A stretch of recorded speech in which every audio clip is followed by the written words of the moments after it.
All right, so for this little video journal or oral journal, I wanted to kind of go way back to the first readings that we had for the class, which feels like forever ago, but I know it was really just a few weeks, like a month. Anyhow, and look at the book, A Guide to Composition Pedagogies. And especially like in the first chapter, there's just like one thing that really stood out to me that I know it's probably just something that we all blazed by. But if you look on that first page, it talks about the authors, that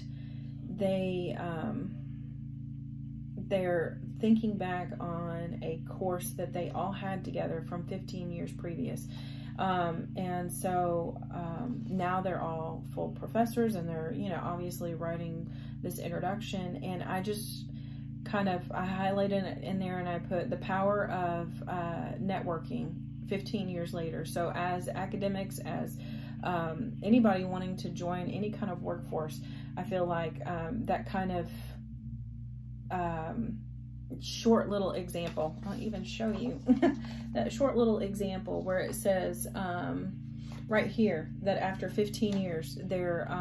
still talking about some of the courses that they had, and they're still in touch, and interacting with one another, and enough obviously to write an entire introduction together. And so I just kind of thought I'd throw that out there that I thought that was really quite cool. Now for the kind of wild card reading that I did, I chose to read the New Media Pedagogy chapter. And I chose that because, as you know, I am an online student, and I'm really quite interested in trying to figure out how to make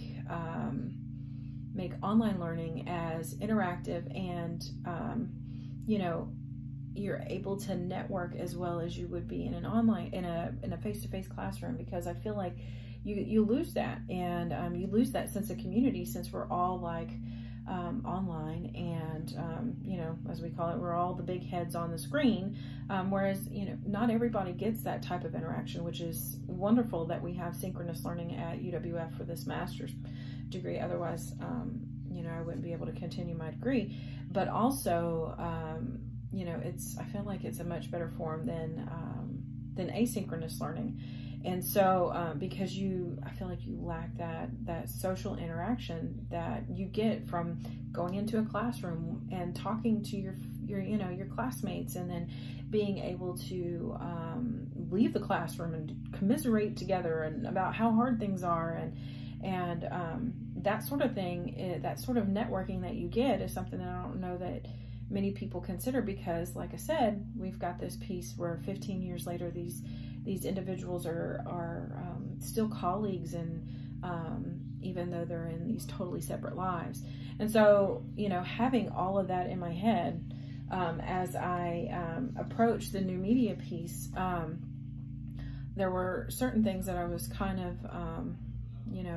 let down about, I guess. I guess I was expecting a little bit more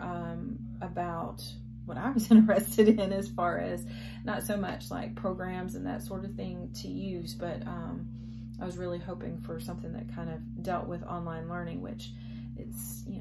that's okay too, because this was really interesting what they did present, even though that's not exactly what I was looking for. So on page, I guess it's 180, the one thing that kind of stuck out to me was how one particular professor used Prezzies as a kind of like a new version of annotated bibliographies. And so the idea, like the main overarching idea for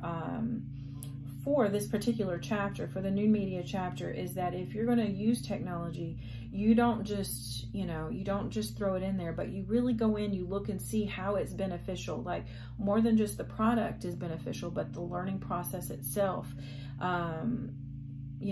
What you have the students do needs to be bigger than just, oh, I've created a Prezi, or oh, I've just created a PowerPoint. Well, that's great, but what does that actually teach you, especially in regards to composition? And so this particular person who used the Prezi software was showing how the actual function is to show the interconnectedness of different ideas. And you have to be pretty deliberate in how you place everything in a Prezi. And this professor thought, what a great idea to use it with annotated bibliographies, because that is pretty much the goal of an annotated bibliography, is to get you to see the interconnectedness of all these different texts that you or the students are trying to use in a paper, or potentially use in a paper. Not that you use everything in your annotated bibliographies, but what they then did was, they, instead of just having like a straight up annotated bib where they type it out like we're all used to,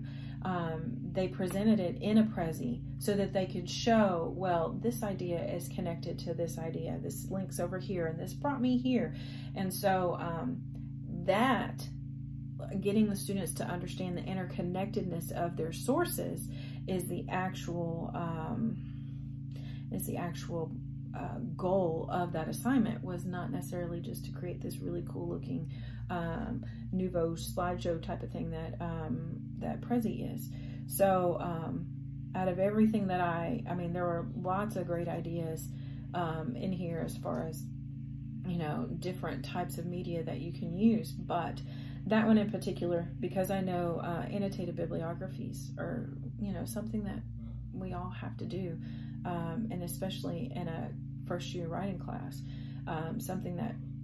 if you can help them understand the actual purpose behind an annotated bib, then that might help them to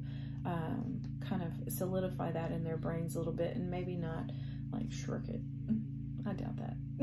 Probably still will. Anyhow, so that's what I got. Thanks.